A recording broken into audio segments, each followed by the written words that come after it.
God bless you, young person who is listening to this message from the Sound of the Future Ministry. I would like you to take a moment to pause and reflect.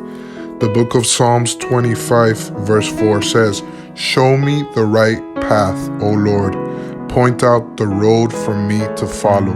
Sometimes we find ourselves walking in a crossroad where we have no sense of direction. What path are we going to take?